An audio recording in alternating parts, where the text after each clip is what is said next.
This program contains adult content.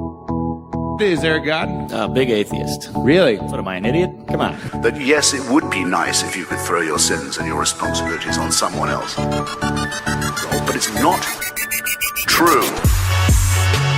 It looks like far-left lunacy. I don't believe that it's true that religion is moral or ethical. You don't need to follow anybody! It's not human intelligence! If someone doesn't value logical consistency, what logical argument are you going to give them that will demonstrate that they should? Welcome to the Godless Rebelution. Today is Friday, January 26th. It's Matt's birthday! Hey, damn it. I even typed it up there so I wouldn't forget to mention it and just torment you, because that's kind of how I am sometimes. Yeah. This is episode 147.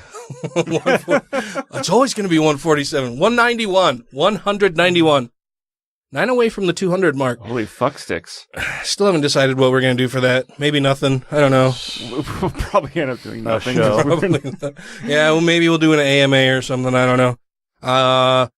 No. But, so... Well, yeah, they can ask anything. We don't have to necessarily answer anything. I'm your bearded ginger host, Dan Ellis. I'm Ryan Duffy. Oh. Ryan Doofy. I'm Ryan Doofy. That's who I am. And Matt's in studio with us again tonight. Yay, it's his birthday. And we're joined in studio by Mr. Kevin Newman. Hi. How are you, Thanks for sir? having me. I'm well. Yeah? Yeah. It's really good to have you in here. Thank you. Give Grant a break. Yeah, absolutely. I think... it's doing the show is getting to him. I think he was in for 4 episodes in a row. At least, yeah. There was a few, yeah. He's fucking awesome. Like, contact him at the last minute for anything. He's like, sure, I'll be there. He's super helpful, wonderful. Thank you so much for being on the show so much in the recent history of the show, Grant. I really appreciate it. Yeah. Yeah, we wouldn't want to take him for granted. Tonight we have a very awesome interview. Yeah. That we've already done. You're going to hear it here in just a minute with... Well, why spoil it then? Well, I'm not spoiling it. I'm just... I'm hyping it, man. Now you're ruining how we record the show. I'm hyping... Should I keep expectations low? It's fucking terrible interview. You're going to hate it. And then they'll listen. They're like, that wasn't bad at all. I really liked that interview. Wow. Say we're looking forward to our interview. Got to manage expectations. No, we interviewed Sarah Ponto Rivera and Chalice Blythe from the Satanic Temple. And Grey Faction. And Grey Faction. Not what's the term? Not respectively speaking, I had those reversed. So Sarah, they're both members and contributing big time council peoples and stuff for the Satanic Temple. But Sarah, I hope this show doesn't sound too scripted, guys. but overproduced. Sarah is the director for Grey Faction, which is an initiative of the Satanic Temple taking on really shitty mental health professionals and trying to fight back some of the bullshit that led us to things like the Satanic Panic. It's a really awesome interview. I had a great time talking to both of them and learned a bunch, and they were fantastic. I really, really enjoyed it. I think everybody else will too. That'll take up pretty much the bulk of the show. We've got some stuff for our Patreon listeners. You'll learn a bit more about Chalice's appearance on the Jim Jeffries show. If you haven't watched the episode of the Jim Jeffries show with Chalice on it, you should watch that before you listen to the Patreon portion of the show, because it's pretty fucking funny. So, without any further ado, we'll just move on to the interview. We'll see you on the other side. Hi, this is James Huber, author of Kissing Heck's Ass, and you're listening to the Godless Rebelution. Look, I'll be honest. Some of us in the West don't actually believe in religion. We just pretend to in order to convince a bunch of half-wits to vote for us. You and the Godless Rebelution will be reassimilated in 3, 2, 1. Okay, on the line we are joined by Chalice Blythe and Sarah Ponto Rivera, both members of the Satanic Temple, and filling in lieu of Lucien Greaves this evening, who was unable to join us. Apparently there was an emergency that he was called away for. I'm hoping that it was to attend or record something with a much larger audience than this show, so that more people can hear all this great stuff about the Satanic Temple and Grey Faction. I'm not entirely sure what the circumstances were. I think I heard he's going on the 700 Club tonight. Yeah, I think he's just staying home. Yeah, I mean, it could just be that it's a Friday, and he's like, "Fuck, I don't want to fucking hang out with these guys on a Friday night. I've been doing other shit all week." I think they're gonna have their biggest numbers of viewers and on the 700 Club. But he will be joining us for an episode sometime in the near future. We're going to try to schedule that right around either just before, or I think I would probably prefer to have him on just after the ISSTD to talk about how things actually went during the conference or convention, and how that all shook out. That'd be a lot of fun. But this evening, we're very excited to have Sarah and Chalice on the show with us. So let's start with Chalice. For those people who may not know you, who have never heard the show or heard us sing your praises because you're fucking awesome, tell us a little bit about yourself. You are fucking awesome. Aw, blush. So tell us a little bit about yourself. So my name is Chalice Blythe. I am currently the national director for the After School Satan Club, and I am the former chapter head for the Utah chapter of the Satanic Temple, which closed its doors back in 2017. But since then, I took over the After School Satan Club on a national level, and I've also been working with Grey Faction for quite a few years now. I got started there, I think, even before I even got a chapter. So that's kind of where my focus is, both on those main two projects. Fantastic. And you are now living in Arizona somewhere? Yeah, I'm currently in Tucson for the moment. You flew the coop, you left Utah, you abandoned us all to work things out on our own and moved to sunny Arizona. We've missed you here, for sure. I've missed you guys too. Hopefully I can make it down there in the next couple months. Woohoo! We would love to have you on the show in studio if you're available. Or just go hang out and have a couple beers with you, whatever. At least 5. At least one. So tell us a little bit about yourself, Sarah.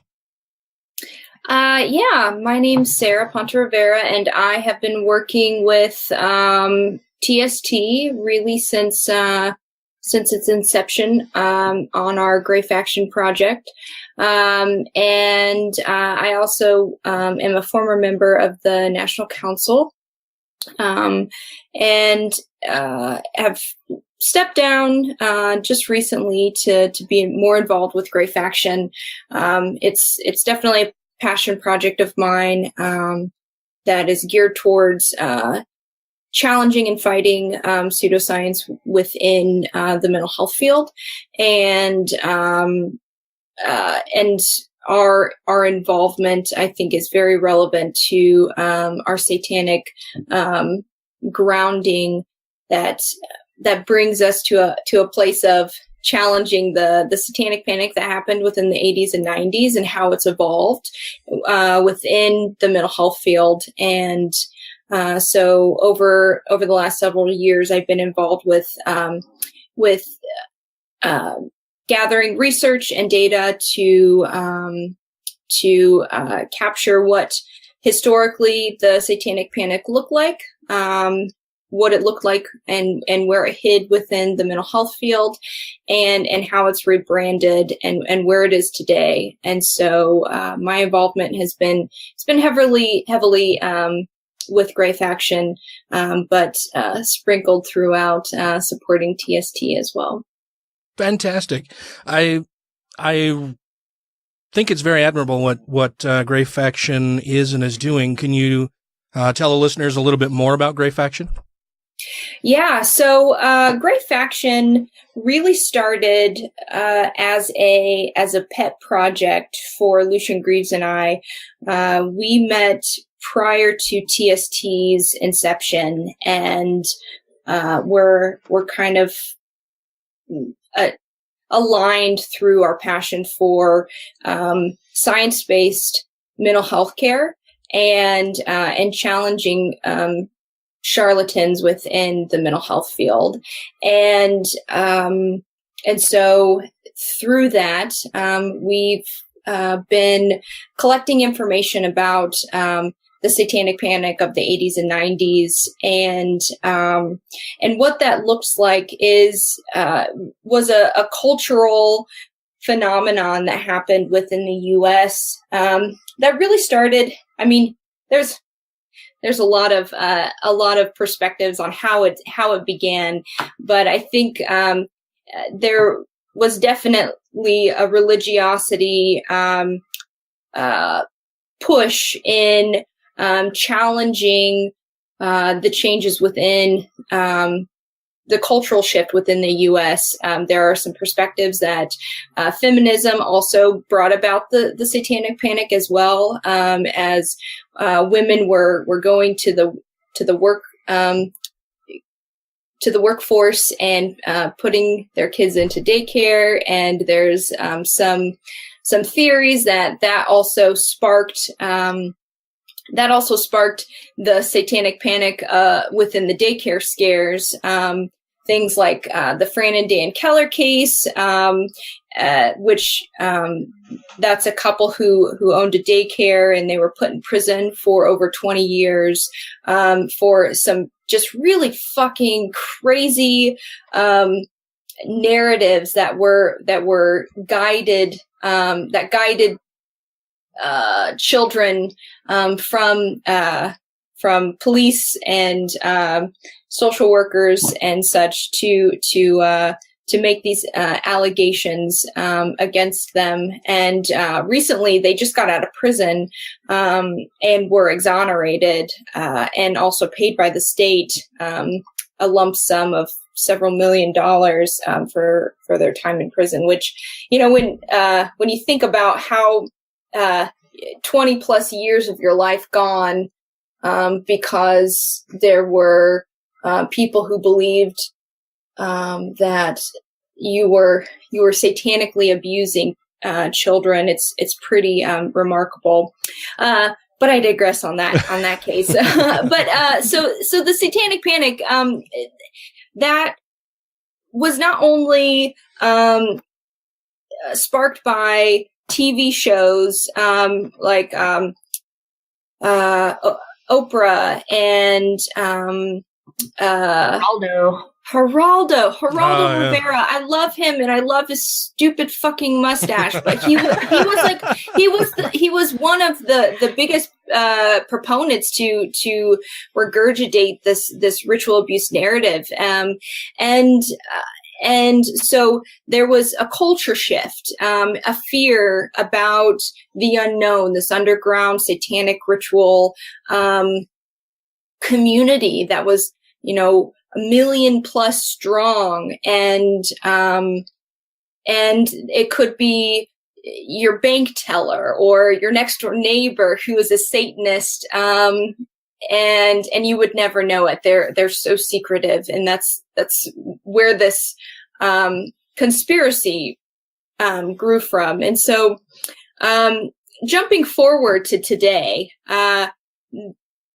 it's hard to think that mindset would be here in 2018, that people believe that there's an underground satanic organization. But when you look back at the people who were the proponents of this narrative, of this cultural narrative, of this witch hunt, of Satanists, that those were police officers, doctors, nurses, social workers, psychologists, and many of those people are still practicing today within their field, and they had this belief system, and we, who maybe weren't as involved, but maybe witnessed it, maybe we're growing up, in the 80s and playing D&D and experiencing, all of this pushback from that. But now today, it's hard to believe that there are so many practicing professionals who were invested in that ideology, who still have an investment in it today, but are significantly less public about it, but are as equally as harmful about it. And so we really hone in on the mental health aspect of that within Gray Faction. We look at where mental health practitioners were really the validators of the satanic panic narrative. They were the voice to be the evidence, giving testimony within legal cases that there were underground organized satanic communities within your neighborhood or within your town that were raping and murdering, and there were no bodies. There was no evidence of any of this, and so it was all perpetuated within, or a majority of it was perpetuated within the mental health field. And so we really hone in today on how that's evolved, and how people are being impacted by the ideology that has been rebranded, and how we can really set a higher standard and challenge and fight against the pseudoscience within the mental health field and within licensed practicing fields. Yeah, it seems like that's a really uphill climb. I've seen a few posts the Lucien has made about it on behalf of Gray Faction, talking about some of the things that they've tried to do in holding these mental health quote-unquote professionals to account for some of the things that they've said and done. What types of things does Gray Faction do in order to expose the quackery that's going on with a lot of these mental health quote-unquote professionals? Well, we have been working on several projects over the year. So one is through performance art. We have been challenging one of the biggest organizations who perpetuate these conspiracy theories of satanic ritual abuse. And it's called the International Society for the Study of Trauma and Dissociation, so the ISSTD. And they are an organization that's rebranded over and over again. Lucien and I did a presentation several years ago about how they've rebranded and where it's brought them today. But we have been consistently doing protests outside of their conferences, which are just full of just outrageous and almost unbelievable topics that these licensed mental health professionals are talking about. Yeah, I remember people who have PhDs, that are talking about essentially like Manchurian Candidate narratives that people can be mind controlled in a way to create dissociative identity disorder, formerly known as multiple personality disorder. Or I attended the International Society for the Study of Trauma and Dissociation's conference in 2014. And I sat through a presentation by a person who has a fucking PhD, and she was talking about how one of her patients was allegedly ritually abused by a lizard alien who every Thursday would meet this woman at a harbor and take her to outer space to be ritually abused. You know, it's fucking absurd. It's really absurd stuff. But it's absurd, but then there's also like borderline absurd that also makes it really confusing to some people. And I think that someone from the outside who a skeptical person, a person who is opposed to charlatans and pseudoscience, and maybe even someone who would be a person who is a supporter or an ally of TST, who could see that what Grey Faction is doing is being really dense, and almost pass over it, just because there's a lot of factors that go into it. One, we're challenging licensed mental health professionals who have been practicing for many years. So I think that already gets into some uncharted territory that maybe people don't feel comfortable with. But we're also looking at their history and the bullshit that they've been saying for so long, and maybe that history is a little bit hard to digest as well.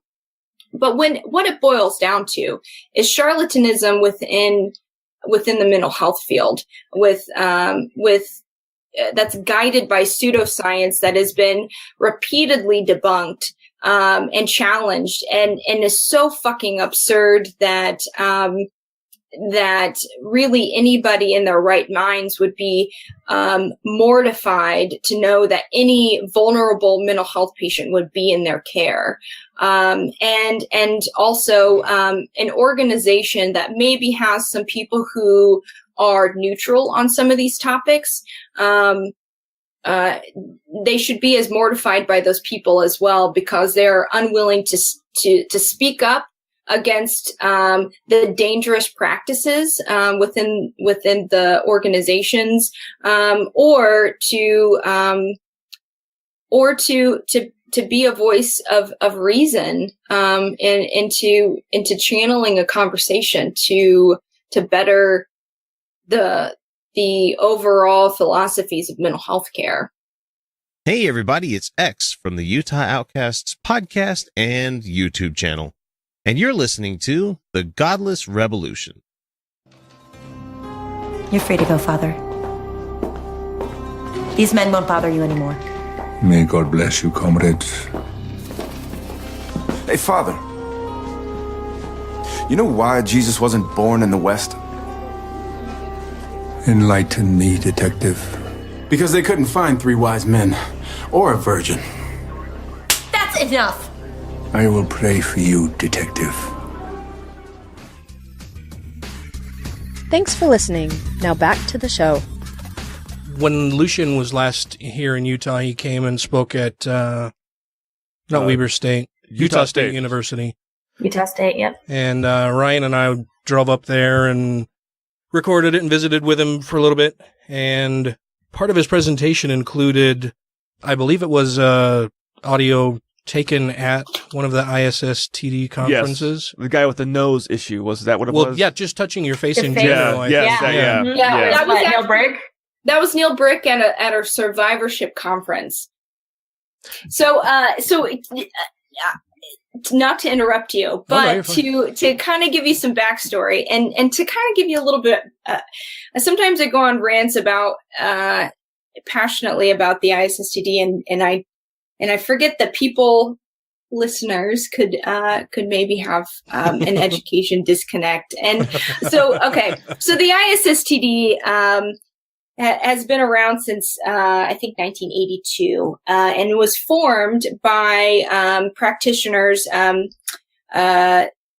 psychoanalytic practitioners who believe that memory can be repressed subconsciously, and that traumatic memories can be repressed to a point of which you could be living your whole life and completely repress a memory that was so traumatic that only through therapy those memories were able to be recovered. And so memory science totally refutes that theory. That's a theory that's a theory that a lot of psychologists that you would learn about in Psych 101, Jung and Freud and so on. Like that's an ideology that you would learn about, but really the philosophy doesn't hold up with the science of memory.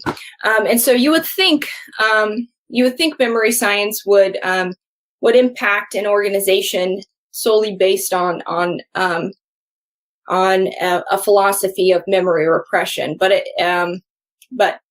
it doesn't. This organization's been around for so long, and those ideologies are still being taught as the reality for the way that our memory works. And so with that, a lot of social and cultural impacts develop what a therapist can say they are recovering from a client's memory. So they use practices like memory regression, hypnosis. There was a big fad in the 80s and 90s of using amytal, sodium amytal, which is also known as the truth serum. And so they would drug patients, and we have evidence of not only adult patients, but children, with sodium amytal, and then ask them questions, leading questions and coercive, guided questions in a way to develop this narrative. And then oftentimes they would record that sodium amytal interview and then play it back for them and say, well, if this wasn't a repressed memory, why would you say it?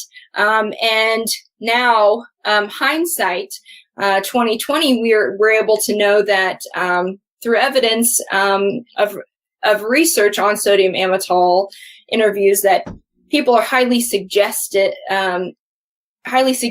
within their interviews, that they'll say what they're coached to say, and also lie within those interviews. So very questionable techniques within this philosophy of repressed memory. And so this ideology and within organizations who hold this true, such as the ISSTD, they create new practices and share information about their patients. And this is very tied to multiple personality disorder or dissociative identity disorder.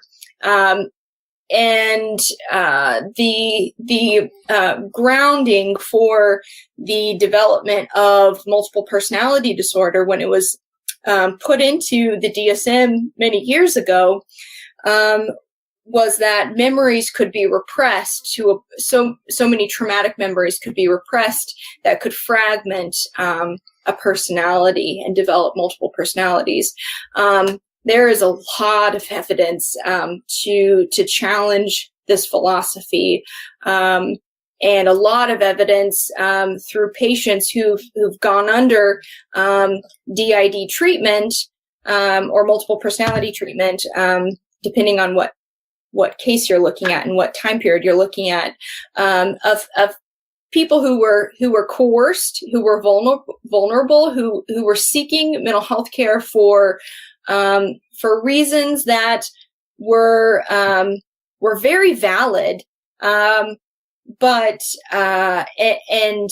normal, and they were led to an even more unhealthy state, mental health state, and physical state that was absolutely just fucking dangerous. And so we really challenge the ISSTD for that. So, I told you I go on just obvious rants. And so survivorship, fucking Neil Brick. So Neil Brick, oh God. So Neil Brick, Neil Brick is a licensed mental health counselor, and he believes that he is a mind-controlled Illuminati assassin. Wait, but this guy's also she's a not being therapist. facetious. He literally claims to be this. Well, he's also a licensed clinical therapist. Yeah, or psychologist. he treats patients. Yeah, he treats patients and when he should be one. He treats patients, and he treats patients for DID as well. And so we have someone who, let's just pretend that everything that all the digressions I've gone on in the last however long were not real. Let's pretend that, and let's just pretend that Neil Brick was treating patients, and he believes that he is a mind-controlled Illuminati assassin. So that means he believes he's murdered people, and he's also publicly said that he's raped people. Oh. Jesus. So, and he's raped people because he was mind controlled to a point in where he couldn't control his behavior. So he's running for Senate. Yeah, and so he's also said that these were triggered by emotional situations, and I don't know. It's the absurdity and the dangerous case for Neil Brick, I think, is not one that I have to hit too hard on. But we wrote a letter, and kind of going back to what we do, kind of how all this started. One action that we do is we write letters to licensing boards with dangerous where we feel are dangerous mental health professionals. Neil Brick is one of those mental health professionals that we find as not being of sound mind. And so we shared quotes from his presentations where he's publicly said that he was ritually abused and mind controlled to a point of murdering and raping people, and that we feel he's probably not very fit to be practicing and be treating people in a vulnerable state. It took about a year for the licensing board to get back to us, and they said he also believes that he has multiple personality disorder. I failed to mention that, and so they wrote back and said that his symptoms of multiple personality disorder, or DID, are not present at this time, and that they don't feel that he is a risk to patients and that he's fit to practice, which they completely ignored the accusations that he's put against himself of raping and murdering. So there are two problems here. One, a licensing board could completely ignore a mental health professional, a licensed mental health professional who publicly states that they've raped or murdered. And if they don't believe that Neil Brick has raped or murdered someone, then he's publicly stated that he's committed these crimes, then that means that he's probably not mentally fit to be practicing. So they've either ignored crimes, heinous crimes, or they've ignored a mental health problem. And that, I think, really highlights the root of what Gray Faction is trying to share. This is a Satanist problem, and this is a community problem as well. One, Satanists are being misrepresented. Really misrepresented. Really badly maligned, sir. Really, yeah. And they're being fucking and communities are being torn apart by pseudoscience, because if you can't have accurate mental health care, how can we rely on any community to be able to support the most vulnerable people? I think that with that, a lot of people should be impassioned by what Grey Faction is doing. So we're writing letters to licensing boards. We're also protesting at conferences and collecting information from conferences, from pseudoscientific conferences as well. And Chalice, I'm going to let you kind of maybe talk a little bit about some of the things at the ISSTD conference that are coming up. Maybe some of the what does she call it? The fun times? The fun times. The stuff we get to look forward to seeing them talk about. Yes. Why are words not coming to me? Because it's Friday. It's the end of the week. Fetal trauma. So, okay. So, as Sarah mentioned, we, the ISSTD, they hold conferences, every year. Is it biannual or is it just no, it's annual. Mm-hmm. And, they invite people from all over to speak at these conferences. And a lot of the times it's your main players, the people that, we know to be, pushing the pseudoscience, SRA claims, SRA standing for Satanic Ritual Abuse, and its ties to dissociative identity disorder and mind control and Illuminati and all that stuff. And then they also invite other people who may or may not know about the kind of things that are being pushed by this. They are often, this organization offers continuing education credits, and that's one of the dangers of having, these guys continue to fly under the radar because, they invite these people to come talk about stuff like fetal trauma. So this is the idea that while you are still in the womb, you can experience trauma, and that in turn affects you later in life, and shit like that. So you have people who push stuff like that, and then you also have your, the tried and true. Not, I say tried and true not because it is true, but just the main talking points every year of the SRA, MPD, DID. And let me stop you there. The kid tested, mother approved talking points.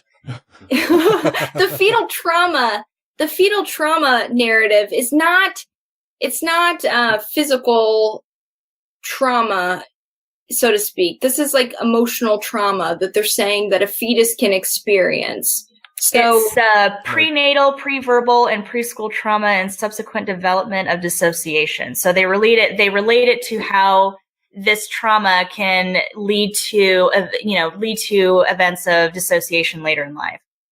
So you could, so in lieu of this philosophy, that is this Eileen Avini, she's the one who presents on the prenatal. I've got Fran Waters. Fran, that's who it is. Fran Waters. So Fran, Eileen, she's the monarch. I'll get to her in a little bit. So Fran, she talks about the prenatal trauma. So imagine a fetus or an embryo is able to experience some type of an emotional trauma, and that's going to stick with them until their adulthood, when Fran can come in and do some therapy with them, and recover these memories, that she is going to be able to treat someone for years on, and create this opportunity, to one, reduce someone, to a fetus is essentially what she's doing. She's saying that you're nothing than what this, supposed, emotional trauma that you experienced as a nonverbal, partial human, And I think that that's just fucking absurd. Like how there's no evidence to support that someone could experience psychological trauma while they're in utero, but then also for someone who is practicing with vulnerable people, for them to assume that, and then also be able to present at an international organization who is recognized by the American Psychological Association, who can just share these ideas without any kind of evidence. Yeah, I think that's probably one of the things that concerns me most about the ISSTD conference is that, real science-based practitioners of for promoting good mental health in people, they can get continuing credits for attending this unironically. Like they, it's not that they're going there to see what the wackadoos on the fringes of the science are saying. It's, this is being promoted as generally acceptable throughout the mental health field. Yeah. Or it's promoted as being the hot new thing, we've discovered this and we want to tell you all about our amazing discovery. And it's fucking dangerous. It's absolutely dangerous, especially since, they do. So people who, go in and they're looking to, learn more, or, they have to do their continuation credits every year. And they go there and they learn this, and why would they think to not trust that if they're recognized, by these other organizations as being legitimate? I mean, why would they question it? So, and the harm comes in when these people take that and they apply it to their patients. And we have so many survivor stories of people who have been subjected to these narratives in their therapy, and if they've come out of it being actually abused by that therapy. Or I say therapy in quotation marks because that's not what they're receiving. They're getting abused. And, we have many cases of that, many people who have come to us with their stories. And, we also have, it could also lead to, maybe a death of a patient, or somebody, somebody causing the death of, somebody, which we see in the Jude Mira case, which, and speaking of petitions, that Sarah mentioned earlier, we have another petition out, in regards to Ellen Lachter. Actually, no, we got a response back, which was bullshit itself, but, we made the licensing boards aware of this woman named Ellen Lachter. She's based in California. And she's one of those people that openly promotes her belief in the existence of satanic cults, brainwashing. She believes in satanic ritual abuse. You can find this all on her website. It's not hard to find, and it's not hard to know what she believes. And she applies this to her therapy. And so her name was Gigi Jordan. And she had a son who was severely autistic, nonverbal, extreme case. And she was going all over the country seeking help for her son's autism. She was going to different doctors. She was seeking out just these crazy, new treatments that weren't doing anything. And somewhere along the line, she started claiming that her son's autism had nothing to do with, the genetic defect, that it was actually being caused by satanic ritual abuse. And that he was disassociating, he was, doing all this. And then they were using this defunct method of facilitated communication. She, of course, not being an expert in this, but I guess she found it on the internet or somehow found out how to, do something like that. So she was using that and saying that her son was communicating to her that, the babysitters were satanically, ritually abusing him and all that stuff. So at one point, down the road, she was evaluated by Ellen Lachter. And after this, I don't remember exactly the timeline, but it was after she had been evaluated by Ellen Lachter that she ended up murdering her son. And she gave him a combination of vodka and various pills. And I think evidence also suggests that she tried smothering him as well. And she considered it a mercy killing. She felt so strongly in this idea of, her son being satanically ritually abused, and also having seen a mental health professional who did nothing to dissuade her of that. It could be argued that she maybe reinforced it, but at the very least, we know she did nothing to dissuade her of this. And so, old son.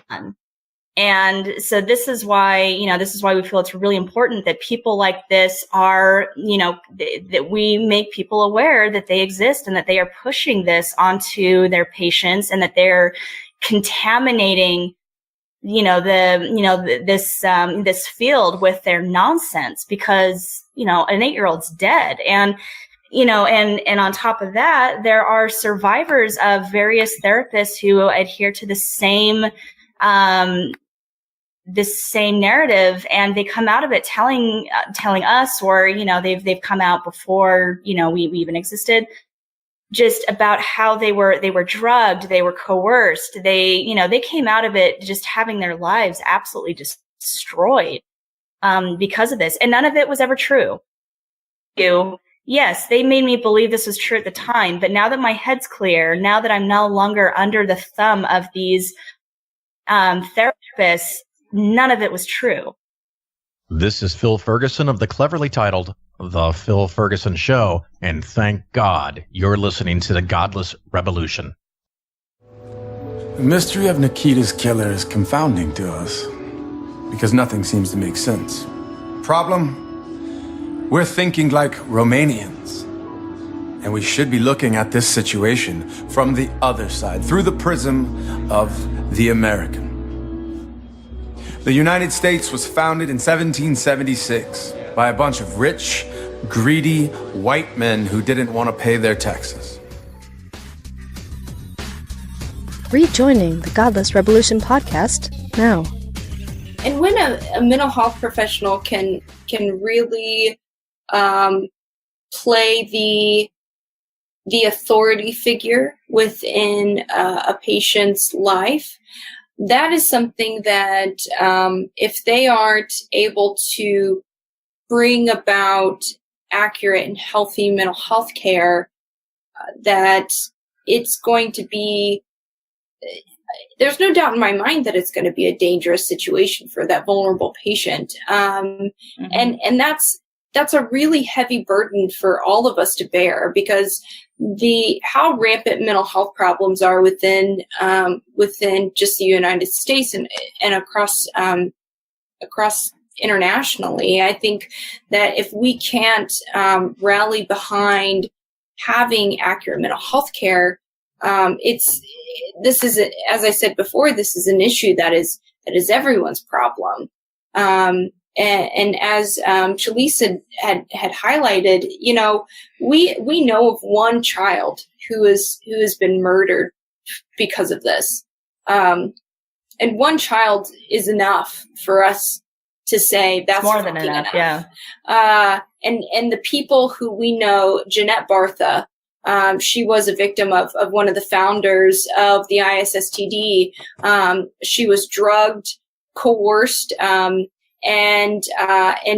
went through years of really heinous mental health care, that she ended up suing and winning, a lawsuit over, or getting some of reimbursement for the treatment that she was under. Roma Hart, she was also a victim, nearly died in the care of Colin Ross, where he, heavily drugged her, and also she alleges that several people, while she was inpatient under Colin Ross's care, many, I think she has stated publicly that 12 people that she knows of committed suicide under Colin Ross's care.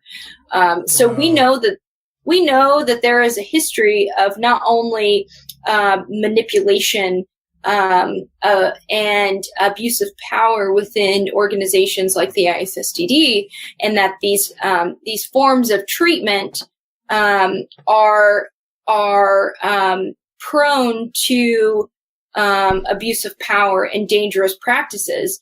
But we know that there are victims, and Colin Ross has a history of victims. Even the hospital that he was treating at just several years ago, a patient committed suicide within their care, and under his guidance, and that's something that we feel very strongly about, and we feel that shouldn't be disregarded. And the ISSTD is a proponent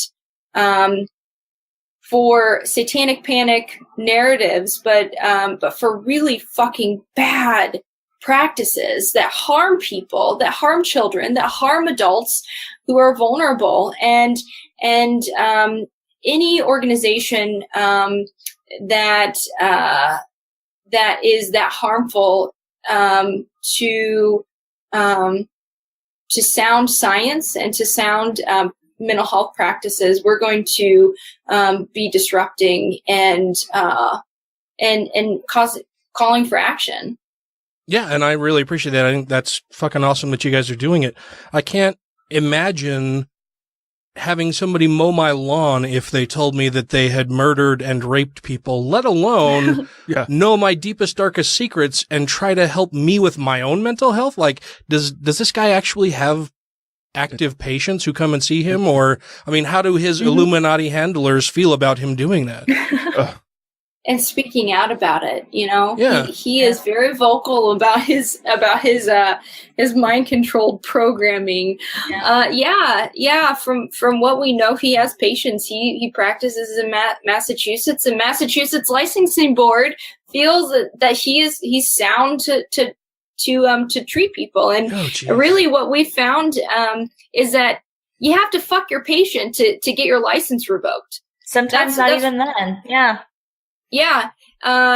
We even, man, you know what? It's really burnt me up this whole week. What's really burnt you up this whole week, Sarah?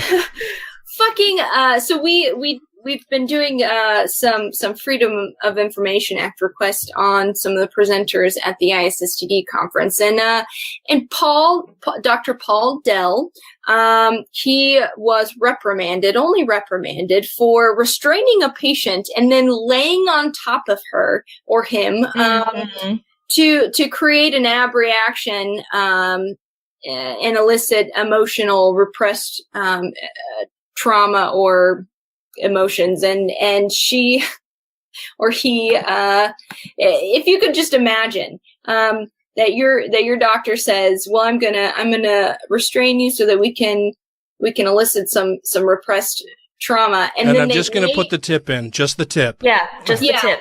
And then I think that this is also I could go on about feminism as well, but this is a women's problem as well, because most of the victims of this are women. And when there is a doctor who can lay on top of a restrained patient and not have their license revoked, and just be reprimanded, and then also, a decade later get a fucking Lifetime Achievement Award from the ISSTD, and then be presenting at their conference as well. Like, that is absurd. He's presenting at a trauma conference, and he restrained a patient and laid on top of her. And he caused trauma. Jesus Christ. Yeah. Well, I mean, I don't think getting anything from the ISSTD sounds like it's very reputable. They sound like pretty much they're also a bunch of kooks in wax to begin with. Yeah. Well, you're also talking about the same organization that, had one of the highest honors is getting an award named after the therapist who treated Sybil, if you guys are familiar. So this kind of comes back around. I'm sure a lot of people are familiar with the movie Sybil. This woman who went into her therapist and was having all sorts of issues, and this therapist found this breakthrough, oh, you have multiple personalities and all that stuff. So, what's her name? I can't remember it off the top of my head. It's Wilbur. That's that's the horse. Cornelia Wilbur. Cornelia Wilbur. Yeah, she also. So not only is she famous for being Sybil's therapist, but she also is very famous for being a co-author in one of the most scathing anti-gay psychological studies in American history. She was anti-gay and really set back the LGBT community for her involvement in that. So the ISSTD should not ever be disassociated from Cornelia Wilbur, who was anti-fucking gay. She's anti-gay, and her work with the book Sybil. I mean, it was so heavily. It was totally debunked, and you would think that something like that, something just so so clearly fabricated by any outside source looking in, would hide away and never show their face in the light of day again. But no, she posthumously has an award named after her, and people who go to the ISSTD conference are awarded these Lifetime Achievement Awards essentially in her name, as if it's an honor, when really she not only set, like Sarah said, she set back the LGBT community, but, she helped fuel this panic, this narrative of, multiple personality disorder being associated with these, with these satanic cults. I mean, 22 Faces was the same way. And Michelle Remembers. I mean, that's the big one that we always cite, because it really did start this satanic panic within the mental health field. This Dr. Lawrence Pazder. He releases this book called Michelle Remembers, and it's a quote unquote nonfiction tale about his treatment of his patient Michelle, who he ended up marrying, by the way. And it's, it was about, she comes into the office, she's having all these problems, and through repressed memory therapy, they find out that she's developed all these personalities because she was satanically ritually abused. That one, again, was so heavily debunked that, like, to the most embarrassing level. But nothing ever came of it. I think he continued to see patients after that. I mean, it was just, very quietly, but he was still in clinical practice, and his wife, Michelle, was, working with him too. Yeah. And I think also something to highlight within a lot of these phenomenons is that,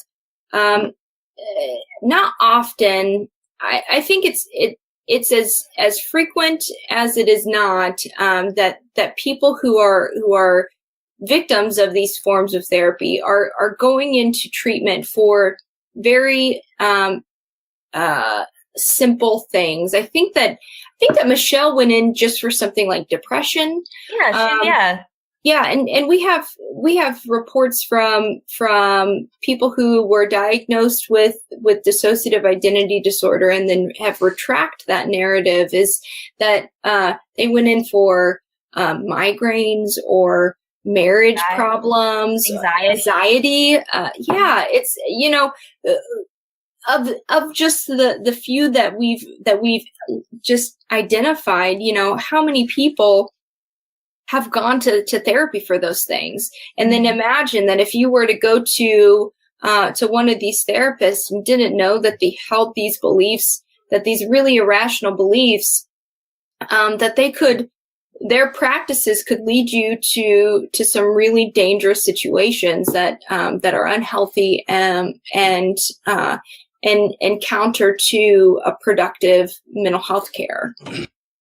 Well, I don't know. I find the whole idea of dissociative identity disorder or multiple personalities, from everything that I've read, says that that's not really a thing.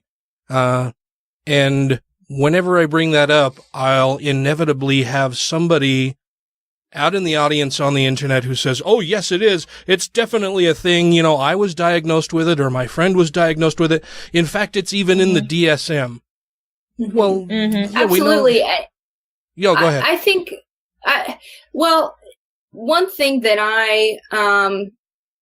about DID, formerly known as multiple personality disorder, is that it's a real experience that the patients are having. I don't doubt for a second that they believe that they have DID or multiple personality disorders, but what I do doubt is that is the origins of the disorder. I think that any patient or person who believes that they have DID are going through some really traumatic experiences. And I don't think that should be belittled at all. But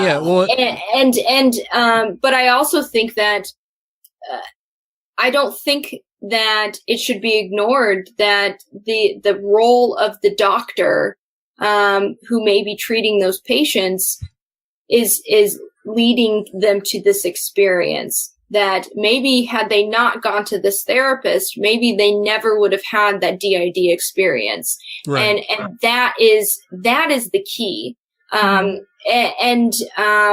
historically, I think it's been downplayed. I don't think that the patient experience has been highlighted enough that it doesn't come down to just malingering. People aren't just lying about this. I don't think that people are lying that they have this disorder. I think that the majority of the people who have DID, just as any other disorder, that they genuinely feel are experiencing these symptoms. But is it symptoms that are from satanic ritual abuse or trauma, or is it from them having traumatic experiences within the mental health field that have led them and coached them to having these experiences? And I think that it's also really important to highlight that just because you've been diagnosed with DID or MPD doesn't mean that you haven't had sexual trauma or physical trauma or psychological trauma. I have had conversations with so many people who have retracted their DID narrative and said, I went into therapy and I had been raped or molested or sexually assaulted, and that wasn't enough for my therapist. They wanted me to recover memories of other traumas, and that my legitimate trauma wasn't enough for them. And that's really fucked up. If you can't validate actual trauma, and you have to have something that's repressed, that it in your therapist's mind, that they don't think that that actual trauma that isn't repressed isn't traumatic enough, there's a fucking problem. Well, there are much more objective sciences, objective medical treatments that can be misdiagnosed. Something that a blood test will be maybe inconclusive, but is a really hard science, and maybe the first test got it wrong, and now you're in a very subjective science, medical mental health treatment where somebody has a bad idea, and they're telling this person who has an issue of what they have. And I think, it seems like it's a lot of projection on. And I think the patient is very willing to accept a diagnosis so that I've come to a professional, so that they can begin getting better. I think that's going to be very common. And any patient in a mental health field that is getting a very severe diagnosis ought to be thinking about a second opinion. Mm-hmm. Yeah, absolutely. I think a second opinion is always good in any healthcare situation, but oftentimes it's hard, and mental health care is one of those things that you also have to build a rapport with someone. And if you feel comfortable with someone and you've built a rapport with them, sometimes it's harder to question their diagnoses. But I think that I don't think that it falls onto the consumers. I think what Gray Faction is doing is trying to build more informed consumers, definitely. But this is a problem for the APA. This is a problem for mental health organizations who are letting pseudoscience and conspiracy theory run rampant within their diagnostic statistical manual. If within the dissociative disorders section of the DSM, that is something that highlights possession and things like out-of-body experience and alien abduction. Well, it's not quite in there, but there's a thin line between out-of-body experiences and possession to alien abduction and other kind of crazy things. And one person that I want to highlight is Colin Ross. So if you Google Colin A. Ross, you're going to find an abundance of information on one of his patients who was a victim, Roma Hart, and I mentioned her earlier. And but he is presenting this year over his test, his survey that he uses to diagnose DID, and one part of this survey asks questions about ESP and paranormal experiences, and so it's really shocking to me. This is also a guy who's written a book about MK Ultra and essentially has some.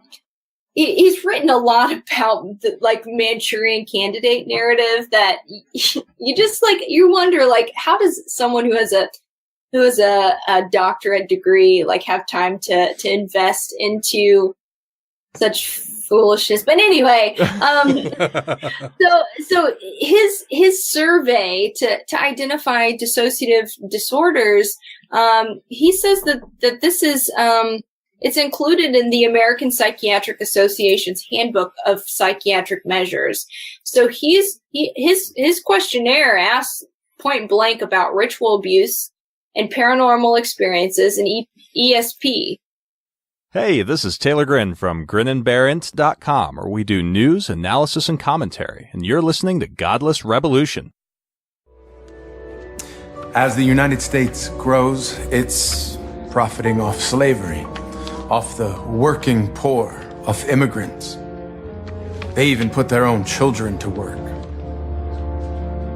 And how do they justify these atrocities?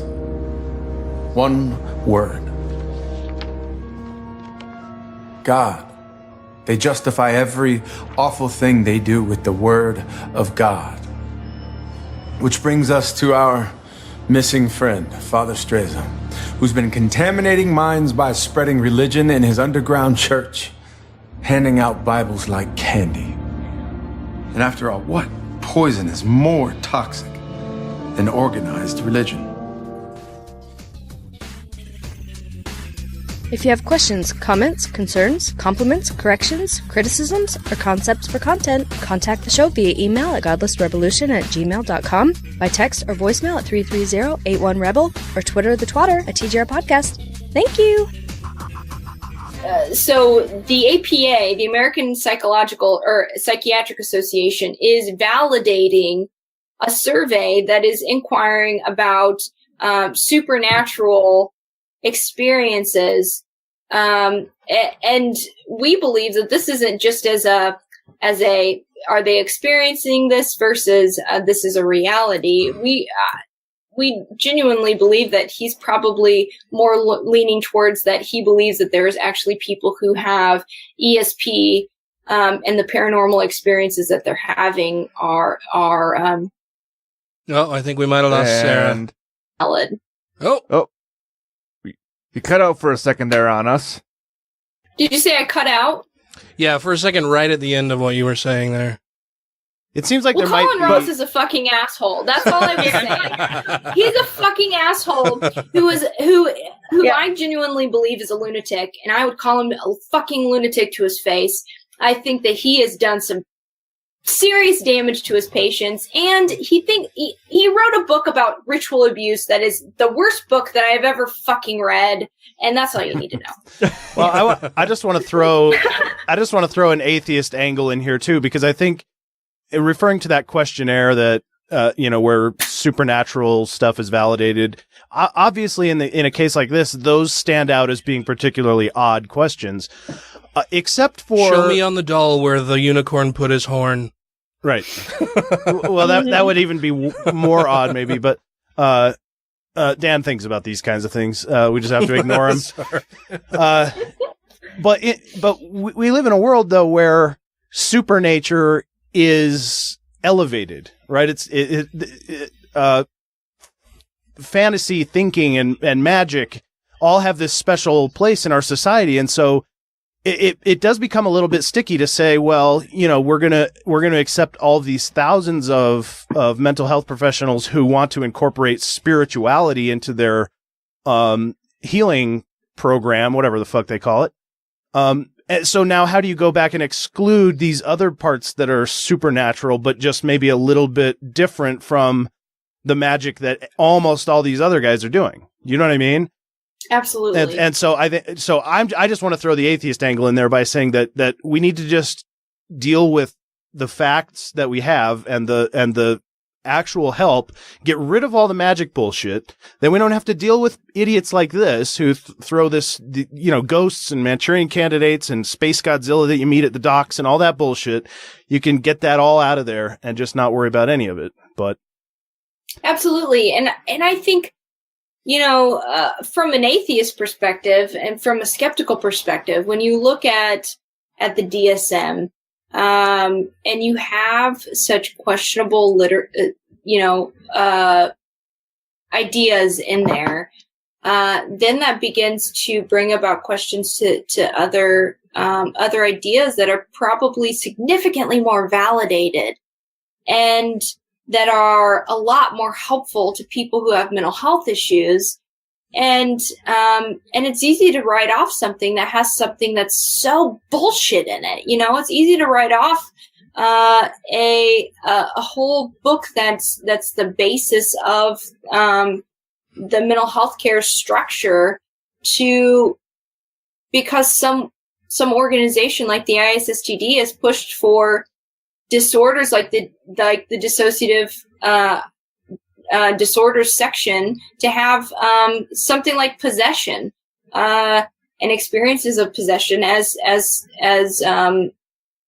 being a reliable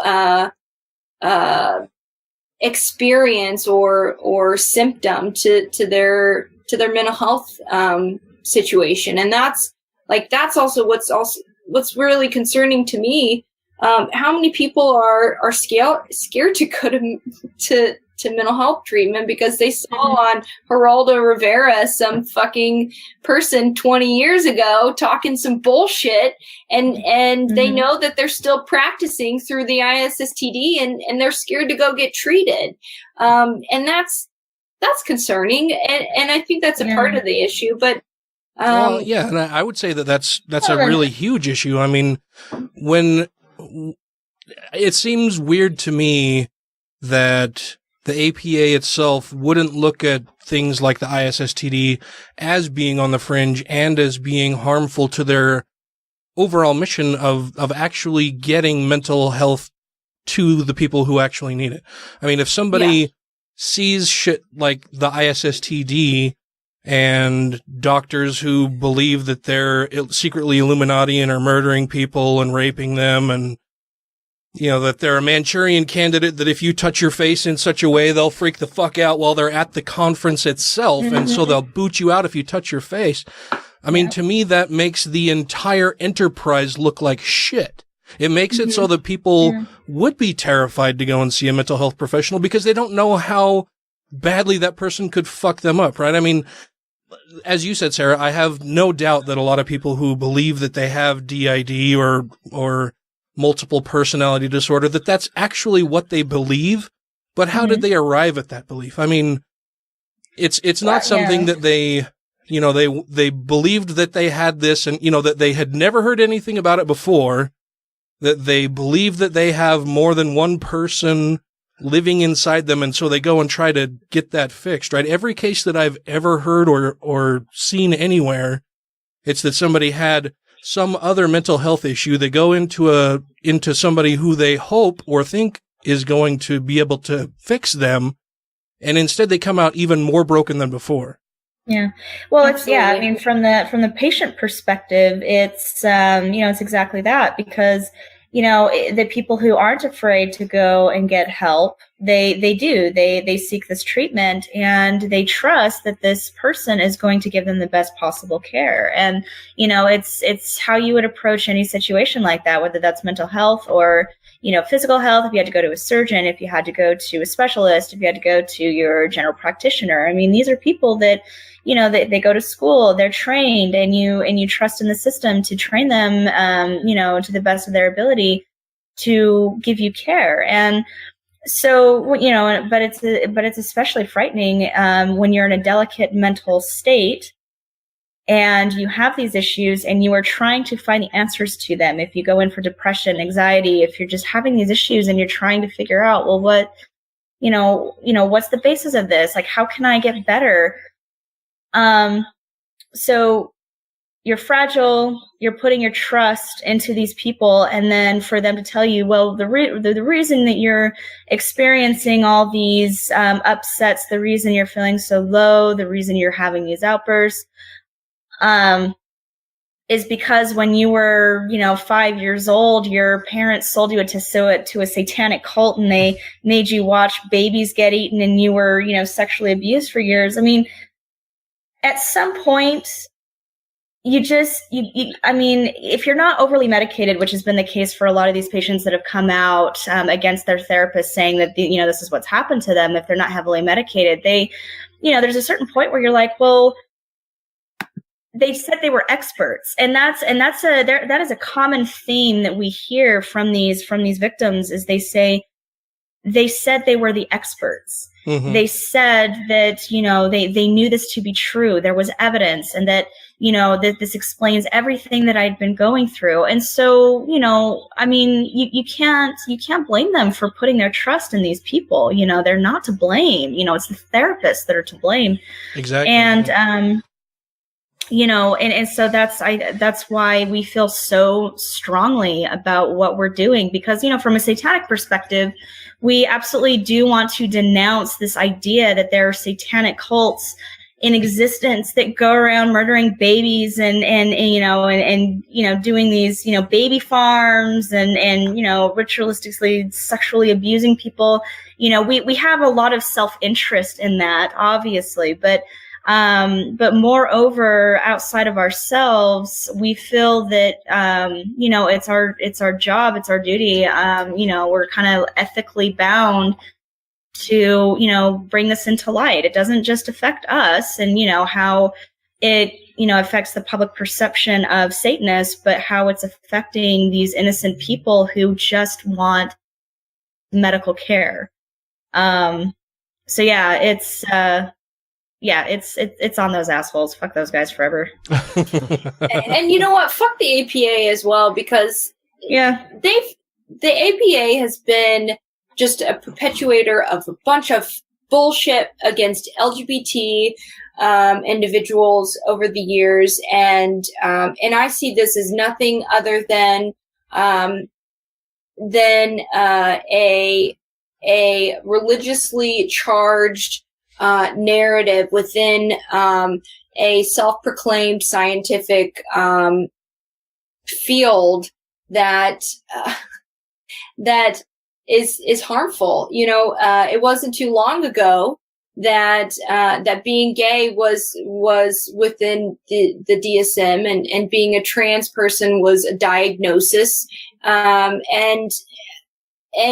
there are still people who are practicing today holds similar views to that, and who were perpetuating those ideologies and those diagnoses. So when and going back to what was said earlier, when people say, well, when there's questions brought against DID and MPD, well, it's in the DSM. Well, fuck the DSM. It's been a huge catalyst for junk science, and if they aren't able to be perpetuators of good science that is sound and skeptical and culturally appropriate, then fuck them. Well, that fits with our best scientific understanding of the world around us, right? If they're going to include all of this other stuff that really doesn't make any sense, they need to provide a basis as to why it would be in there, or they need to fucking get rid of it. Well, and realize that all these people are citing each other's sources. I mean, that's another thing when we look into these therapists and when we look into these organizations, we're also reading a lot of the stuff that's coming out. You know, we're looking for the evidence for it, right? So we find all these articles, these published works in support of this idea of DID being linked to SRA, mind control, stuff like that. But what you find is that they're all sourcing each other. So you go to the end of the article, you go to the end of the paper, and you have to cite your sources. Well, guess what? Every single one of them, they're sourcing each other. It's so incestuous, and that's the other part of the problem, is that they're information coming out. Or if outside researchers are trying to look at the phenomena, if you look at their sources, they're citing these people as, be like, oh, well, this is how we support our outside analysis of the existence of this. So yeah, there's a lot of harm in that. So, not only are we looking at, the quackery, but we're also trying to see, is there any evidence to support this? Is there anything that we can find that would maybe, change our minds? But, all we're finding is that no, there isn't, it's just a bunch of people who are, it's a circle jerk. Honestly, it's just a fucking circle jerk. It's shitty peer reviewing. Really, a candid confession. Really, I was a part of the circle jerk. What? I went into I went into my undergrad for psychology and was really impassioned by the dissociative disorders field, and that was something that my community wasn't very skeptical of, and when you're a kid going into your undergrad, and your idols within your community, within your educational community, are sharing things that they aren't critical of. Sometimes it's hard to be critical of the people who you look up to, and it took me a long time within my undergrad to really uncover the genuine skepticisms of the dissociative disorder field. So I'm very sympathetic to someone who is in the mental health field who holds these ideologies, but I am not at all sympathetic or forgiving to the harm that's been caused, and that's where we stand. We are not lenient to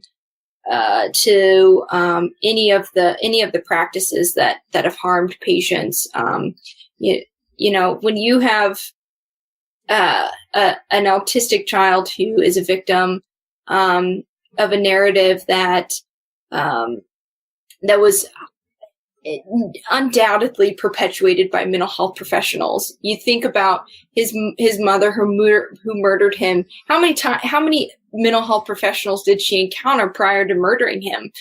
when you look at the case, she encountered a lot, and why wasn't there some preventative measures taken to protect her child? And we feel it's because they believed the narrative that she believed, and that's fucked, and we want to prevent that. We want to see some change. Well, I'm glad that you brought that all up and going to your undergrad and everything. One of the questions that I had for you, Sarah, was what made you so passionate about this? And I'm sure our listeners are going to be wondering, what are your bona fides for being director of Grey Faction? Yeah, I have a lot of reasons why this became a passion. I have a personal experience that I've already been droning on enough that you probably don't want to hear too in depth about. But I have a personal experience that led me to be so passionate about the dissociative disorders field and the satanic panic narrative. I genuinely believed going into my undergrad that there was an satanic organized cult that was murdering and raping, and there was hundreds of thousands, if not millions, of people who had been murdered. And I say that with my heart on my sleeve. And when I was taking a forensic psychology class, and it's something that you can be so passionate about, and then learn the opposite about the real science of memory and about the real science behind a lot of these techniques, that guided me to really begin to question, and that question was fueled by anger that I lived so many years just unskeptically following the people that I trusted. Which looking back, I have, I'm glad that the way that the cards fell, that it's been that way, that I found out the way that I did. But it was something that was really, I don't know, it was life changing. It was something that I wanted to be a mental health professional and to uncover that there is so much pseudoscience within the mental health field. It questioned if I wanted to be associated with that. This is awesome and amazing. I feel like I could spend the rest of the night talking to you both about all of this. But I mean, we've already kept you almost an hour past the hour that you said you were available. This is so fascinating to me, and I appreciate everything that you're doing as part of this. What can our listeners do to help, or where should they go for more information? What can they do to assist in this effort? Yeah, so listeners can go to greyfaction.org, Grey with an E, and or they can go to the Satanic Temple's website and find our campaign. We are looking for people who are impassioned by this phenomenon, and that if anyone who is interested in providing their skills to help us in our mission to bring about change. And then we also want them to know and to stay tuned that we are not going to sit apathetically on the sidelines as the ISSTD hold conferences with continuing education credits on such bullshit pseudoscience and supernatural narratives that we feel are dangerous. And so we want everyone to know and to stay tuned that we will be at the ISSTD conference, and we have a lot to unveil from now until then. Mm-hmm. Yeah, and they can also follow us on social media as well. We do have a Facebook page. We do have a Twitter. We do have a YouTube. Definitely check out the YouTube as well, because there are a lot of videos linked there. And, if they want more information, those are really good resources as well. Greyfaction.org, she mentioned before, but if you're curious about any of the people we've mentioned tonight, there are write-ups of the things that these people have done, case studies, all the sources are linked, everything like that. So you can really truly understand what it is we're talking about and why we think these people are so dangerous. And, there are links to the ISSTD, or, how they're propagating this shit in the, in the field. But also another thing that people can do is, if they know someone, or if they themselves have their own story, and, we never release information, we keep everything confidential. But, if you've had this experience, or somebody that has, been a victim of this terrible therapy that's harmed them, or, those they love, please reach out. We don't want to necessarily, put everyone's stories out in the limelight. But if there is a therapist, if there's a mental health professional or a social worker, or if you know of, anyone in the, any other kind of like a social service that propagates this bullshit, we want to know. We're constantly seeking that information, because we know there are so many, but we also know there are so many more that we don't know about. So definitely share with us. It's always confidential. You can get a hold of us at greyfaction.org. There's a place where you can, email us. Fantastic. Well, thank you both so much for showing up tonight. This is honestly, I'm happier that we get to speak to you both tonight than Lucien, because this has been fantastic. This has been awesome. I've never had the chance to speak to Sarah before, and Chalice, it's always wonderful to be able to speak with you also. I always miss you guys. We miss you terribly. Is there anything else that you guys would like to say before we end? No. Thank you very much. Yeah, just thank you, and we look forward to hearing how everyone responds to Grey Faction's actions.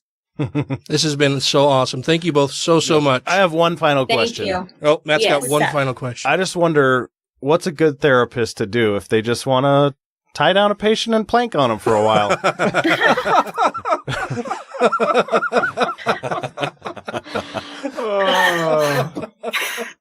Fuck. Yeah, we're all wondering. Oh, no, I can't plank my patients anymore. Now I can't plank my patients. Well, I know one person not to ask on that, and that's Paul Dell. You just can't. Don't ask that guy. Yeah. He doesn't have the secret on how to plank a patient. Well, again, thank you both so much for coming on. This has been awesome. I really, really appreciate it. Yeah, thank you. Thank you for your time. Hi, this is Megan Kennedy. I'm a speaker with the Satanic Temple. You can find me on Twitter at 6 Moments, and you're listening to the Godless Rebelution. Religion is the crazy story that it's okay with you to believe in, It's okay for me to believe my religious story. Everybody else's religious story is a cult. Yeah. Exactly. Your God is real. All the other gods are silly, made-up nonsense, but not yours. That's right. That's why my God is greater than every other God. Exactly, yeah. Thank you to everybody who has rated the show on iTunes and Stitcher and are following us on YouTube, Twitter, and Facebook. And to all our Patreon patrons, you make the show possible. How fucking awesome are they? Yeah, I like them. I like them both very, very much. I've never met Sarah before. I don't know that I've heard her name before, but she's so cool. Yeah, that was a lot of fun. That was awesome. I thoroughly enjoyed the whole discussion, man. Hearing all about that. Like, it's fascinating to me that an organization such as the APA, who already has some stigma surrounding it because of different people's beliefs about mental health issues and how much, head shrinks and mind doctors actually can help somebody, that they would allow this kind of shit to go on. If they're trying to be taken seriously as an organization and a school of thought toward increasing the mental health of everybody, that they would allow this kind of shit to happen. I don't think they are trying to be taken seriously. I think they have the market on the sort of board certification type aspect. I don't think there are many competing entities, and I don't think that... So if you've got a monopoly on it, you're just like, fuck it, what are you going to do? It's money. I'm kind of reminded by Rand Paul, who went to ophthalmology school but never got board certified. I don't know if it's because he didn't want to or he failed tests, failed out of it, started his own board of ophthalmology. So if you don't... It's kind of like King James. It's kind of like a different version of the Bible. So if I start an organization saying that I'm, or I'm going to certify who is or is not an authority on a certain subject, now I'm the only one that qualifies it. That's not exactly based in science. It's not based in any real objective measures. It's based on what I decide based on who's giving me money, where my own priorities lie. Mm-hmm. That's where I wonder some of the issue with that is they're collecting money from these people that have to renew a license through them. And why would you want to cut out a large portion of people who send money to you when their license are due? Yeah, and there's also the whole angle that humans are ridiculously terrible at accurately judging themselves and how they appear. Vastly overestimating all the positive qualities and underestimating their negative ones. So they may not even know that they look this terrible. And also, if they believe that stuff, they don't think it's bad. Like, look at the Discovery Institute that wants to look credible in science. Fucking adorable. Right, but they think they're right. You know what I mean? Like, Kent Hovind thinks he's fucking right, and he doesn't think he looks like an idiot. Yeah, he still puts dinosaurs on a fucking ark. Right, so... That's Ken Ham. Oh, Ken Ham, yeah. There are too many Kens that are dipshits. Wait, which Hovind? One of the Hovind was in jail, right? Kent. That was Kent? Kent? Was Daddy Hovind. Okay. Yeah. Yeah. Not Eric. Yeah. Eric. Okay. Yeah. Yeah. But anyway, they don't realize how stupid they look. You know? Do they? Don't they? No. Come on. I think they have so many people who are even dumber than they are who look up to them and they're like, this guy's so smart and intelligent and he knows just what God tells me. Well, he does all the thinking, so I don't have to. Yeah. And why would they send me all this money if I was stupid? And they would say the same thing about us. Like, we're ignoring all of this evidence from all Kent Hovind's videos that I've seen. Oh yeah, so many times. You know what I mean? True. He doesn't. I don't even know how stupid I look to them. Right? So. Well, I guess it seems to me that they just haven't bothered to take the time to examine what other people are saying about them, or what people on the other side are saying. They've strictly limited themselves to their own little bubble, and that's it. They haven't explored any line of thought or reasoning or views outside of their own. Which is also strange for humans. Yeah. They're so not prone to echo chambers. Is that what sets good thinkers apart? Is that they want to hear all of the arguments on all sides and then... Largely. Yeah, considering evidence and weighing it out. Yeah, I think so. And I think wanting to be right regardless of what you want to be right, if that makes any sense. Like what Sarah was saying, that she, during her undergrad, she believed in all of these different dissociative ID stuff, and it didn't pan out, and so she decided, like, this is not accurate. People are not being skeptical enough. People are not being based in science and reality enough, or objective measurements. The scientific method, to the degree that we can employ the scientific method for mental health measurements. Well, I was going to say I made that little gasp when you first started talking. It was because I thought fuck, that was the question I had in my mind. Like, one of the few things that I didn't write down was, what was the turning point for her? What was the key thing that, that triggered it? Yeah. What was it that made her change her mind completely on this? Why did she do a 180 on it? Not to speak for her, but it's probably just like most people when they have a change of heart. There may have been that one piece that broke the straw that broke the camel's back, but it was an aggregation. But you can't necessarily point to the straw. It was this thing right here. Yeah, it was, or at least most people. There were just too many things that didn't make sense, and you had to let go. Yeah. Yeah, it's rare that I ask somebody who was previously very, very religious or, very whatever before, and they've totally changed their views on something, to say, well, what was it that made you change your mind? It's always, well, it was, a whole snowball down a hill kind of thing, that it all just kept piling up, and eventually one day you just let it go. Yeah. And they're, they may be able to point to one thing that, toward the end of their journey out of whatever particular belief, they can say, this is probably the thing that pushed me over the edge, but honestly, before that, there was a ton of other stuff. It's pretty rare that I speak to anybody and they're like, oh, I was a full-on believer until I heard this one thing, and that was it for me. Like, that changed my life, this one little thing. Mm-hmm. And that's happened maybe once or twice in talking to people, but it's pretty rare. For most people, it is it's the cumulative effect of all of the doubts that they've had about it forever, and were afraid to admit, and then it gets to be too much. Like, you're too busy and too consumed with trying to maintain the narrative that you want to believe versus what you can point to as being probably correct, but something I don't want to have to admit. Hi, this is Thomas Westbrook, and I have a YouTube channel called Holy Kool-Aid, where I take topics and I break them down in 5 or 10 minute videos, trying to give a laser-focused perspective on religion, philosophy, and science. And you are listening to the Godless Rebelution podcast. Why don't you like Tolkien? I don't understand. Because it's nonsense. It's fantasy. What do you mean? Like, what's wrong with nonsense? Does everything have to be true to you? Okay, I'm a Catholic. Welcome aboard. So I won the debate. You win. If nonsense is okay, I'm in. Okay, good. And I can drink as much red wine as I want. Right, because it's not wine anymore. It's not wine anymore. I'm absolutely off my on the blood of Christ.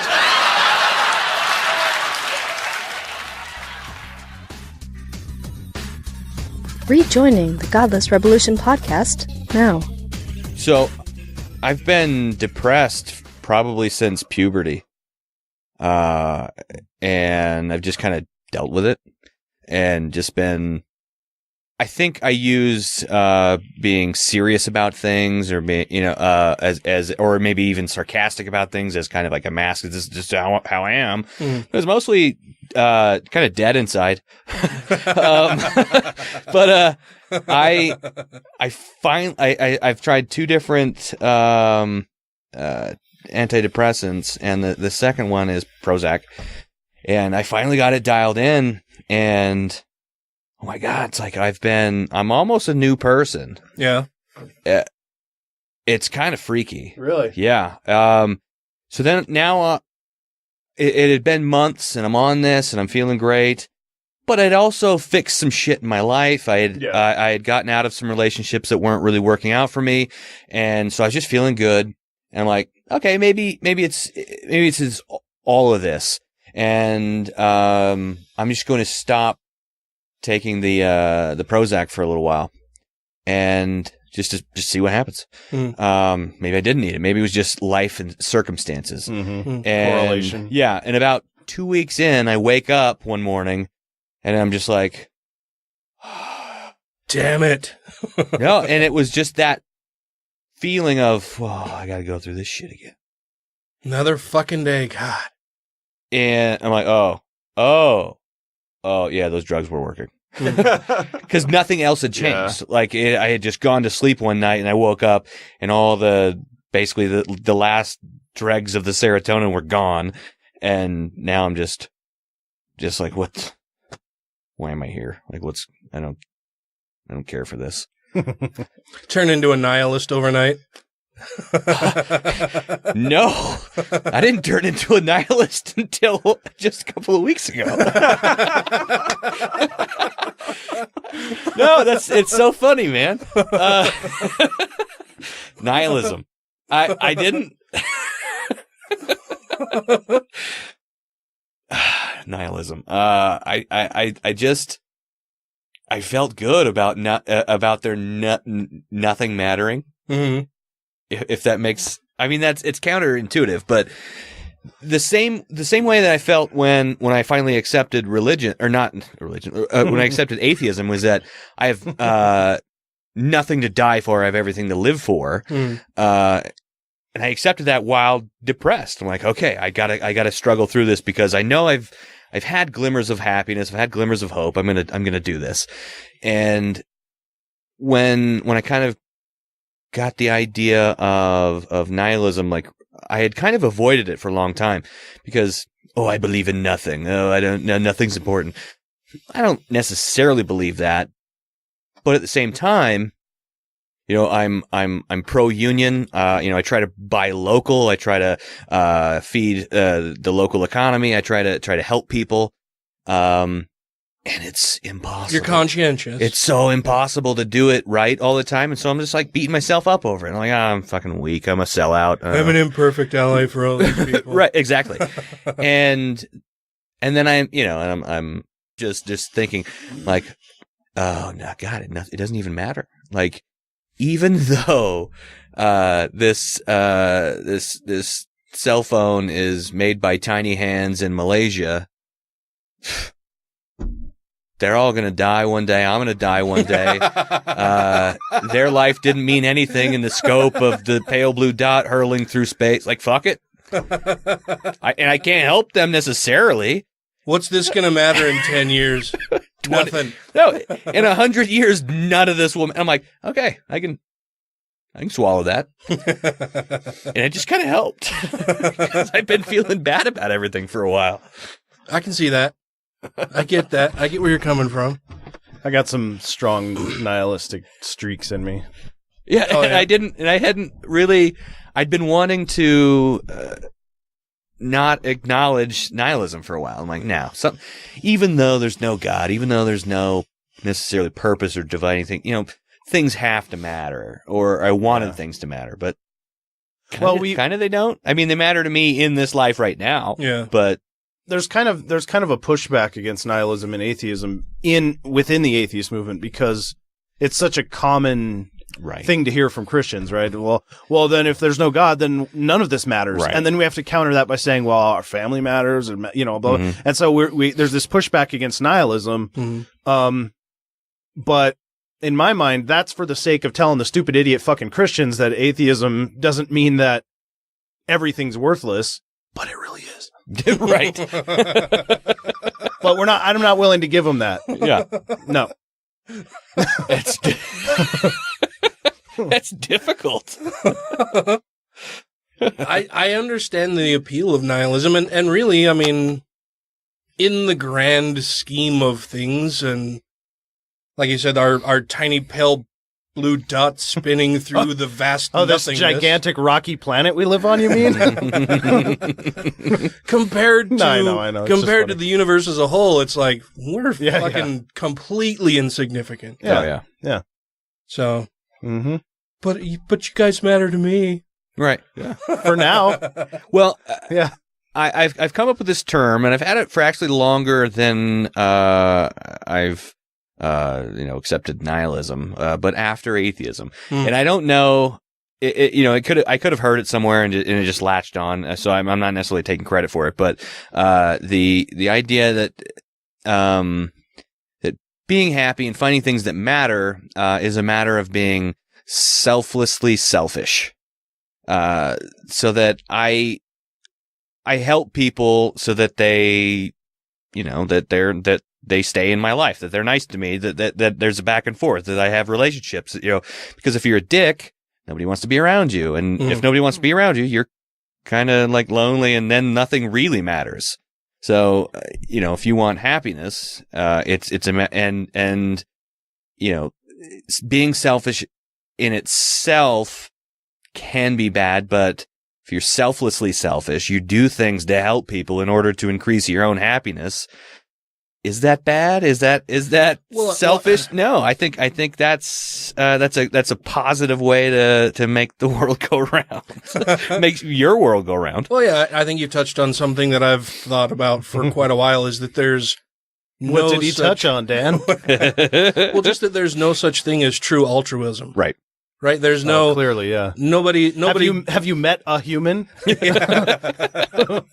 Like, people can say, oh, I'm doing this for altruistic reasons. I don't have to, but I'm being nice to these people because I just want to be nice to them and they need some help or whatever. And it's like, okay, but how does that make you feel? Mm-hmm. Well, I feel good about it. Oh, okay, so... really, you're not doing it just to help these other people. It also makes you feel good. I would say that's the primary reason, and the secondary reason is the good the gift will do. Yeah. We're all selfish. Well, so there's that, and then on the flip side, there's the it's the carrot and the stick, right? So the carrot is, helping this person makes me feel better. Okay, so that's not true altruism. But then there's the stick. So personally, I volunteered for the Big Brothers Big Sisters program, and I hated it. Mm-hmm. I didn't like your big brother. I didn't like my little brother. Yeah, I didn't like my little, and I don't know if my little liked me. But I did it for the year. Yeah, and the only reason I kept doing it was because if I knew that if I didn't, I'd hate myself. So that's it. Sure, that's it. I hated doing the program. I tried real hard, but there was, I think. The kid had issues, and I was not prepared to deal with it. And it was not enjoyable at all. I never felt good about it. I never fucking kids, man. Oh man, it was so hard. But no, and somebody would say, "Oh, well, that's altruistic." I'm like, I didn't do it to be good or anything. I did it so that I didn't hate myself because I said I was going to do something, and I needed not to lie to myself. That was it. Yeah, it wasn't necessarily because I would have felt bad if this kid did whatever it was. I would have felt bad about myself. Yeah, it had nothing to do with the shitty kid. It had to do with me not feeling shitty. That shitty kid was going to have a weird life no matter no matter what part I played in it. He was going to have a rough one. Yeah. How old was he? He was 14, and he kind of acted probably, I mean, I don't have a whole lot of experience with kids, but I know that when I was 14 I had a lot more awareness about the world and interests, a lot more wherewithal. Yeah. He seemed like he had like the attributes of a much younger child. I couldn't say how much younger, but underdeveloped. Oh yeah, immature. Like emotionally stunted, and physically. All synonyms. He wasn't very large either. I mean, he was just like a midget. He was no, he was a full size kid, but it's definitely not a midget. That was a good callback. That was good.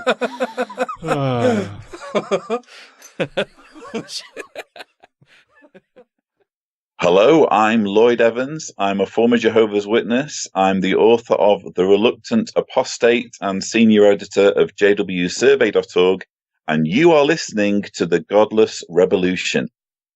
I'm your handsome white Jesus, motherfucker. You and the Godless Rebelution will be reassimilated in 3, 2, 1.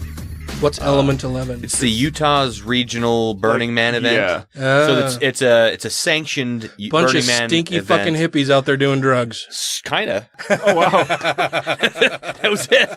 Oh, but we camped right next to this group from Idaho that made this giant Yeti. This mechanical Yeti. It's probably 30 feet, 20, at least 20 feet tall, using like pulleys and cables and shit, and like garbage cans carved into hands and shit. was this big ass Yeti on a go-kart that they were driving around. It was so fucking. That's awesome. It took them like 2 days to put together, but then they started driving it around at night. It was.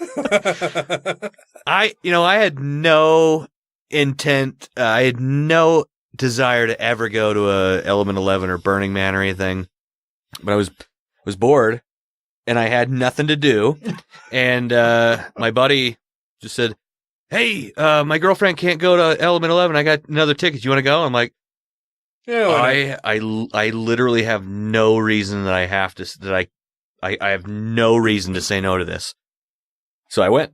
That was it. That was the only reason. I'm like, I'm in a good enough headspace that I don't have any excuses not to go. It was fun. Yeah, they look like they would be entertaining. Like, I could go. Tracy would fucking not ever in a million years go. Oh, I had just had my camper, and so I just bought the camper, and so like I had running water. I was showering every morning, so it was perfect. Yeah, I could go and just rough it. There's no way she'd in a million years, even in a trailer, like, because there'd be other people there. Well, I wouldn't go if I didn't have my camper. Yeah. No way. If I couldn't shower, it's a fucking just sandy ass desert, and no way. Yeah. Well, thank you all very much for listening. We're going to be moving into the Patreon portion of the show here momentarily. I don't know how clean this little break will be, because it's going to be clean. It's going to be awesome, because I'm a fucking amazing audio editor. It's going to be so you don't clean. know the magic I do. So clean in my office. I'm pretty happy about the shit that I do for editing the show, because fucking magic man. It sounds good, and I put good funny things in there, and I think I do pretty good breaks and stuff, and I've helped other shows with their audio. But before we go into the Patreon portion of the show, I want to make sure that we thank all of the wonderful Patreon patrons who make the show possible for all of you. You should all thank them as well. That would be Michelle Short, Christy Kalbach, Camille Boroski, Newmania. I wonder who that guy is. Who knows? Alan Firth, Gaytheist, Larry Wilson, Dr. Dan, Matt's boss from the 2SC podcast, to whom we pledge loyalty and still need to do something to get back at them for I still have idea. Their cheekiness. Yeah. Janet Uter, Let Them Eat Kafefi, Stephen Andrus, Marius Kott Buczykowski, Rob Otto, Utah Outcasts, Tim Jacobson, Matt Tuller, Megan Kennedy, Andrew Vodopich, Randy Hamrick, Jeremy Goodson, Angelica Pearson, Wes Aaron, The Purple Dragon, Mr. Grant Larimer, and Taylor Grin. Thank you all very much. Yes, thank you. Yeah, there's exciting things coming down the pike, or the pipe. Oh. Apparently they're interchangeable. You can say pike or pipe. I've caught a pike, never caught a pipe. Have you ever been on a pike way? On a pike? On a road? Been on a turnpike. Turnpike, Yeah. I've been on a turnpike. Coming down the, I usually say pipe. I said pike just then. I don't know why. But it's also a fish. Yeah. Well, do they have teeth? Yeah, they got sure teeth. do. Mm-hmm. Yeah. Yeah, they're sharp. Big, nasty, fangy, fucking... Big, fuck you up teeth. But thank you all very much for contributing to the show. If you would like to become a Patreon patron, you can do so by going to patreon.com/GodlessRebelution. And there you can pledge as little as $1 per episode and get all kinds of fancy goodies from us, like bonus content, longer episodes, uncut stuff. We do stuff for our patrons every now and then. Sometimes I just notice somebody who's done something for the show and I'll send them a present. Because I have a bunch of shit laying around the house that I'd rather give to a wonderful listener than take to Deseret Industries and have the Mormons sell it to some other Mormon guy. You don't give to DI, do you? Sometimes, because it's the easiest. But where else do I take all Goodwill, of my stuff? Savers, any of the non-Mormon for-profit, that they take all their scammed money that they don't pay taxes on and build a for-profit business with that gets free donations, and they make money off of that too. Can I use those other locations as a tax write-off also? Yes. I'm sure, yes. Oh, fucking all right. Yeah. Well then, yeah, I'll start doing that. It's just, I don't know, I guess I've never put much thought into it other than there's a tax write-off. Yeah. Here you go. I think any donation counts. It can be used. You're the fucking IRS guy. What do you? Yeah. Just write a code for it. Well, it has to be to a charity, and so I mean, is Savers a charity? Yeah. Oh, I didn't know that. Yeah. Oh, okay. Well, start doing that then. Way more than the fucking Mormon Church would be, right? Yeah. As we learned the other week, I mean, Dan, legally speaking. Yeah. The Big Brothers and Big Sisters teams up with Savers. So when you donate to Savers or the Big Brothers, Big Sisters program, Savers takes that and pays by the pound to Big Brothers, Big Sisters. Remember, that was what yeah, but was saying. we're in America. We use dollars. True. The dollars will get returned. Okay. They will be exchanged from pounds to dollars. Okay. All right. Well, thank you all very much for listening. And so until next week, crucify those fucking stupid people who are fucking with your brain, who don't know what they're doing. Leave a review to achieve your second personality. And plank the show 5 times a day toward Mecca. Oh, and also it's Matt's birthday. Yeah. Today. Happy birthday, Matt. You get to spend it with a bunch of Satanists. How lucky for you. Which is awesome. And fuck you, Dan. I think once you're older than 12, you shouldn't have a hey, everybody celebrate me day, especially for something that everyone else is also doing every year. My birthday is on April Fool's Day, so it's always like really nice because people it's more of a joke. It's a joke and then also a mystery because people don't believe me, and I fucking love it. I think you should definitely include me calling Lucien Greaves a jive turkey. That's where you gotta keep it. Yeah, the jive turkey. That's my new ringtone. Tell him that, shuck that jive. Shuck that jive. Woohoo! You have to leave that woohoo in there. You gotta leave it in there. That was gold. Well, thank you very much. Hi, this is Chalice Blythe with the Satanic Temple.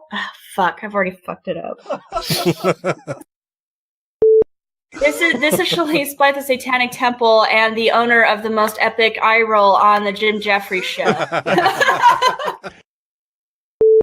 I kind of wish we had a camera recording because the first beer that Ryan handed me exploded on me. Oh, no! That's why we were laughing. I was like, oh, shit!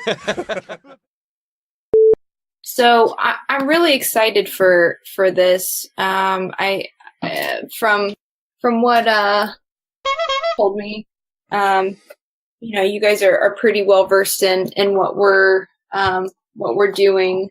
Which organization are you guys with again?